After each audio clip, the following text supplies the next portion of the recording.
নমস্কার বন্ধুরা, শুভ দুপুরের শুভেচ্ছা সকল বন্ধুদের। আজকে একটা ছোট্ট ভিডিও নিয়ে তোমাদের সামনে এলাম। দেখো, আজকে আমার বাগানটা একটু দেখাবো। এটা আমার বারান্দার মধ্যে আমি ছোট্ট করে সমস্ত রকম গাছ লাগিয়ে একটু বাগানের মতো করার চেষ্টা করেছি, আরও করব। এখন ছোট্ট করে দেখো, এই যে একটা ছোটো মতো গামলাটা রয়েছে, এই গামলাটা আমার একটা মশলার গামলা ছিল। এটা থেকে আমার খুব নেশা একটু একটু করে গাছ লাগানো। সেটা দিয়ে একটা দেখো নয়নতারা গাছটা লাগিয়েছি। গাছটা কিন্তু অনেক ফুল হয়। আজকে সকালবেলায় সব ফুল পেরে নিয়েছি, এখন একটা দুটো রয়েছে। তারপরে এই বোতলগুলো কেটে কেটে আমি এখানে গাছ বসাই। এই দেখো, এখানে একটা গাছটা বড়ও হয়ে গেছে। এটাও নয়নতারা গাছ, এটার মধ্যে ফুল এসেছিলো, কুঁড়ি এসেছে। আজকে সকালে ফুল এসেছিলো, তুলে নিয়েছি। এই গাছটা দেখো কুঁড়ি এসেছে, আরও অনেক কুঁড়ি এসেছে। আরও পাশে অনেক নয়নতারা গাছ আছে। এইখানে আরেকটা গাছ, এটা আবার আমি একটা রঙের কৌটো ছিল সেটা থেকে আমি গাছটাকে লাগিয়ে দিয়েছি। এখানেও দেখি গাছটা সুন্দর হয়ে গেছে, গাছটা খুব ভালোভাবে হয়েছে। এবার দেখো, এখানে ঠাকুরের আমার ফুল নিতে গেলে সেই যেয়ে ছাতে যেতে হয়, ওই জন্য বারান্দার মধ্যেই আমি গাছ লাগিয়েছি, যাতে কিছু ফুল দিয়ে আমি ঠাকুরের পায়ে নিবেদন করতে পারি। আর এখানে একটি তুলসী গাছ লাগিয়েছি আমি মাটির টবে। তুলসী গাছটা পুরো নুয়ে গেছে নিচের দিকে, পুরো নিচের দিকে নুয়ে গেছে। দেখো, এই দেখো, নিচের দিকে নুয়ে গেছে গাছটা।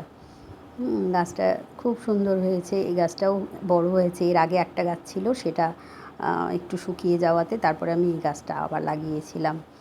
প্রচুর সময় লাগে গাছের পেছনে, অনেক সময় দিতে হয়, যেটা আমার হয়ে ওঠে না। তাও যেটুকু পারি। এইখানে আরেকটা দেখো বোতল দিয়ে আমি নীলকণ্ঠ ফুলের গাছ আছে। দেখো, নীলকণ্ঠ ফুল হয়েওছি, একবারে ওপরে উঠে গেছে। আমার একদম গ্রিল আছে, গ্রিলের একবারে ওপরে উঠে গেছে গাছটা। দেখ, ওখানে একটা নীলকণ্ঠ ফুল এখনও রয়ে গেছে, যেটা আমার হাত যায় না অত দূর। নিচে অনেকগুলো ফুল হয়েছিল, ওগুলো আমি তুলে নিয়েছি। ওই দেখো, ওপরে নীলকণ্ঠ ফুলে একটা ছোট্ট মতো দেখা যাচ্ছে। এই দেখো, ফুলটা দেখা যাচ্ছে। ওই অত দূরে আমার হাত যায় না, ফুল পাড়তে পারি না, তাই গাছটা অত বড় হয়ে গেছে।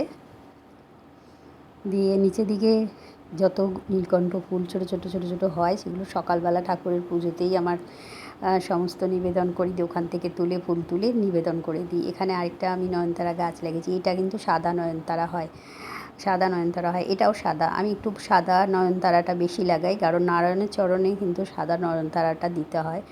সাদা ফুল কিন্তু নারায়ণকে দিতে হয়, কৃষ্ণকেও দিলেও হয়। হ্যাঁ, সমস্ত ঠাকুর। এইখানে আরেকটা দেখো গাছ হয়েছে। এটা আমি আমার একটা নুনের ডিবা ছিল, সেটা বাতিল হয়ে গেছে বলে এখানে গাছ লাগিয়ে দিয়েছি। আচ্ছা বলো তো বন্ধুরা, এটা কি গাছ? এটা কিন্তু আরেকটা গাছ বেরিয়েছে ওখান থেকে, ওই টব থেকেই বেরিয়েছে এই গাছটা। বলো তো, আমি তো জানি এটা কি গাছ, কিন্তু তোমরা বলো তো দেখি এটা কি গাছ বেরিয়েছে। খুব সুন্দর গাছটা, এখন লতিয়ে ওপর দিকে উঠছে। গ্রিলগুলো বেয়ে বেয়ে সেই গাছটি ওপর দিকে উঠছে। আরও সাইডে আরও গাছ আছে, সাদা নয়নতারা আছে, আরও নীল নয়নতারা আছে, অনেক গাছ আছে। সাদার এই যে কোণার মধ্যে দেখো, এই দেখো একটা, এটা কিন্তু সাদা নয়নতারা। আর এটা একটা ছোট্ট বোতল কেটে আমি কোনো কিছু ফেলে দিই না, ওখানে কিন্তু লাগিয়েছি। বাইরের দিকে দেখো, ওখানে কারি পাতার গাছ আছে। এখানে একটা বড় টগর গাছ আছে আমাদের। আর এখানে একটা কাঁঠাল গাছ হচ্ছে। কাঁঠাল গাছটা একদম ছোট্ট লাগানো হয়েছিল, কিন্তু কাঁঠাল গাছটা কিন্তু এখন দেখো কত বড় হয়ে গেছে। কাঁঠাল গাছটা দেখেছো? এটা কিন্তু আমাদের একটা সরু ফালি জায়গা আছে, জায়গাটার মধ্যে কিন্তু এই গাছগুলো সব হয়েছে। এখানে একটা বড় পেঁপে গাছ ছিল। আচ্ছা, ঠিক আছে, টাটা বন্ধুরা।